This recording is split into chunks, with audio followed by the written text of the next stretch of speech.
Mesdames et messieurs, ravi de vous retrouver et une nouvelle édition de Midi au Caire. Le président Abdel Fattah al-Sisi a donné ses directives d'assurer le retour des ressortissants égyptiens du Soudan en pleine sécurité. Le chef de l'État a aussi enjoint d'assurer tous les services de secours médicaux et alimentaires au point de passage sur les frontières terrestres entre l'Égypte et le Soudan, en signe de solidarité avec le peuple soudanais. Frères, plus de détails dans ce compte rendu. Le président Abdel Fattah el-Sisi s'est réuni hier avec le Premier ministre Dr Mostafa Madbouli, le ministre de la Défense et de la Production militaire Mohamed Zaki, le chef du service de renseignement, le ministre de l'Intérieur Mahmoud Tawfiq et le ministre des Transports Kamel El-Wazir. Le porte-parole de la présidence a déclaré qu'au cours de la réunion, le président el-Sisi a examiné l'évacuation des citoyens égyptiens du Soudan en facilitant le retour à la patrie sans entrave. La réunion a également abordé les efforts intensifs déployés par les agences de l'État pour organiser le processus d'afflux vers l'Égypte depuis le Soudan à travers les passages frontaliers entre les deux pays, qu'il s'agisse de citoyens égyptiens ou de nos frères soudanais, ou même dans le cadre de l'aide pour l'évacuation des ressortissants de différents pays du monde. Le porte-parole a ajouté que le président al-Sisi a dirigé d'assurer le retour sûr des Égyptiens du Soudan, ainsi que de fournir les services de secours médicaux et alimentaires nécessaires au passage de frontières terrestres entre l'Égypte et le Soudan, à la lumière du rôle joué par l'Égypte, gouvernement et peuple, aux côtés du peuple soudanais frère, durant la crise actuelle qu'il traverse, en plus des efforts inlassables visant à aboutir à une solution pacifique qui rétablira la sécurité et la stabilité au Soudan. Le Premier ministre, Dr Mostafa Madbouli, a assisté à la conférence de l'adoption du nouveau cadre de partenariat entre l'Égypte et le groupe de la Banque mondiale au cours de la période allant de 2023 à 2027. La conférence s'est tenue en présence de Dr Mahmoud Mohiddine, pionnier de la présidence de la COP 27, l'envoyé spécial de l'ONU chargé du financement de l'agenda 2030 pour le développement durable et de nombre de ministres et de responsables de la Banque mondiale. Cette nouvelle stratégie a été conçue par un travail conjoint et des discussions continuelles entre les diverses parties nationales concernées et le secteur privé.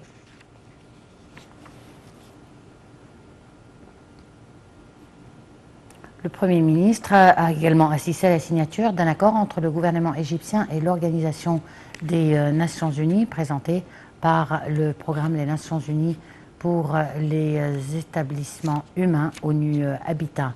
Il s'agit d'un accord préliminaire avant la tenue de la 12e session du Forum urbain mondial prévu au Caire en novembre 2024. M. Madbouli a indiqué que cet accord est venu compléter l'accord signé le 30 juin 2022.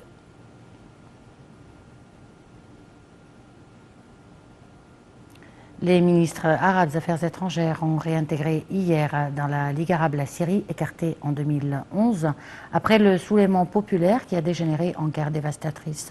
Plus de détails dans ce compte rendu.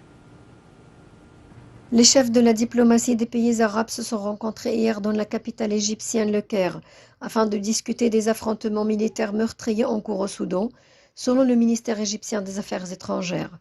La réunion extraordinaire du Conseil de la Ligue arabe convoquée par l'Égypte et l'Arabie saoudite a pour objectif d'intensifier les efforts arabes pour trouver une solution pacifique au conflit actuel au Soudan entre l'armée soudanaise et les forces de soutien rapide FSR paramilitaires qui a éclaté à la mi-avril. Le chef de la diplomatie égyptienne, Sameh Choukri, qui a présidé la réunion, a fait part de la solidarité de l'Égypte avec le peuple soudanais en ces temps de crise et de sa volonté de faire cesser les effusions de sang et de rétablir la stabilité au Soudan voisin. L'Égypte a accueilli plus de 57 000 Soudanais fuyant le conflit et a contribué à l'évacuation de plus de 4 000 ressortissants d'autres pays depuis le début des affrontements, a rappelé M. Choukri. Pendant la réunion, le secrétaire général de la Ligue arabe, Ahmed Aboulghit, a appelé les parties belligérantes soudanaises à donner la priorité à l'intérêt suprême de leur pays pour rétablir la stabilité, sauvegarder les institutions et préserver la souveraineté. Les ministres des Affaires étrangères des pays arabes ont également décidé lors de la réunion sur la Syrie plus tôt dans la journée de rétablir l'adhésion du pays au bloc panarabe après 12 ans de suspension. Les ministres ont également décidé de former un comité composé de la Jordanie, de l'Arabie saoudite, de l'Irak, du Liban, de l'Égypte et du secrétaire général de la Ligue arabe afin de poursuivre le dialogue direct avec le gouvernement syrien pour parvenir à une solution globale à la crise syrienne. Le chef de la diplomatie, Sameh Choukri, président actuel du Conseil de la Ligue des États arabes au niveau ministériel, a affirmé que l'Égypte tenait à activer le rôle arabe dans le règlement de la crise syrienne. Cette volonté de l'Égypte s'inscrit dans le cadre de sa conviction en la nécessité de trouver des solutions arabes aux problèmes en activant le rôle de leadership arabe à cet égard, tout en les éloignant de la polarisation mondiale. Le ministre d'État pour la production militaire, Mohamed Salah Eddine Mustafa, a ordonné de respecter les dates de finalisation des projets dont le ministère participe à la mise en œuvre en appliquant la plus haute qualité requise et devrait pour attirer de nouveaux investissements.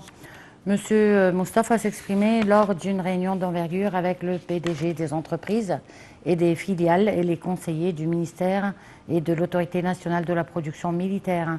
La réunion intervient dans le cadre de l'attachement à suivre l'évolution des projets mis en œuvre par les entreprises et leurs filiales et à discuter des plans futurs et des moyens de les réaliser, a-t-il indiqué.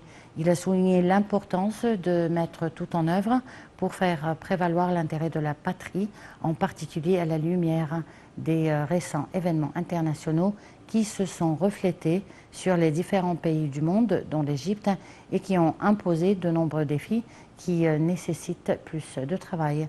M. Mustafa a demandé d'approfondir davantage l'industrie locale, de chercher à transférer les technologies en matière d'industrie de l'armement et d'industrie civile dans les lignes de production et d'œuvrer pour étendre les exportations des produits des entreprises dépendantes du ministère vers les pays amis.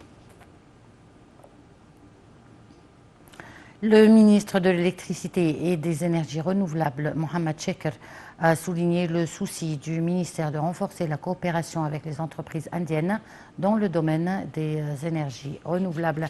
Il a indiqué que l'Inde est un partenaire fiable et possède une grande expertise dans les projets électriques. M. Sheker a tenu ses propos lors d'une rencontre avec l'ambassadeur d'Inde au Caire, Ajit Gupta, et le PDG de la compagnie Larsen et Toubron SN et la délégation indienne qui l'accompagne pour discuter de la coopération dans le domaine de l'électricité, des énergies renouvelables et des nouvelles et de l'hydrogène vert, ainsi que de la formation et des investissements futurs en Égypte. M. Sheikh a passé en revue les réalisations du secteur de l'électricité et des énergies renouvelables, soulignant l'intérêt accordé par ce secteur à la diffusion des énergies renouvelables, à la réduction des émissions de carbone et à l'augmentation de la participation du secteur privé à ces projets. Le ministre a souligné l'existence d'une coopération avec des entreprises internationales afin de mettre en œuvre des projets pilotes pour la production de l'hydrogène vert en Égypte en guise de première étape vers l'expansion dans ce domaine afin d'arriver à l'exportation, puisque 23 mémorandums d'entente ont été signés à cet égard, dont 9 accords cadres conclus avec des entreprises majeures dans ce domaine durant la COP 27. Le président de l'Autorité générale de l'investissement et des zones franches, GAFI, Houssem Hiba, s'est entretenu avec le président de Samsung Electronic Egypt des plans d'expansion de l'entreprise sur le marché égyptien. M. Hiba a affirmé que la coopération entre les deux parties a permis aux investissements de l'entreprise de dépasser un demi-milliard de dollars, alors qu'elle a réussi à répondre aux besoins des marchés locaux et étrangers, et ses ventes ont dépassé les 1,3 milliard de dollars américains. L'entreprise Samsung a également contribué à la réalisation des plans de développement économique et à la localisation de la technologie en fabriquant des tablettes éducatives et des portables en plus de fournir 5 000 emplois directs et indirects, a-t-il précisé. M. Hiba a affirmé que le gouvernement égyptien compte sur le partenariat avec le secteur privé pour atteindre ses objectifs et ses stratégies, dont le plus important est la transition vers une économie numérique forte, en plus de développer l'industrie nationale des technologies de l'information et de la communication. Il a souligné que la volonté de l'une des plus grandes entreprises électroniques au monde d'étendre et d'augmenter ses investissements en Égypte reflète la confiance des investissements étrangers dans le climat d'investissement égyptien, soulignant que la GAFI est prête à fournir toutes les installations nécessaires pour soutenir les investissements mondiaux et ses plans d'expansion.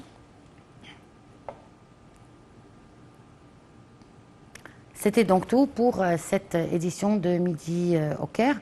Merci de l'avoir suivi agréablement avec la suite de nos programmes.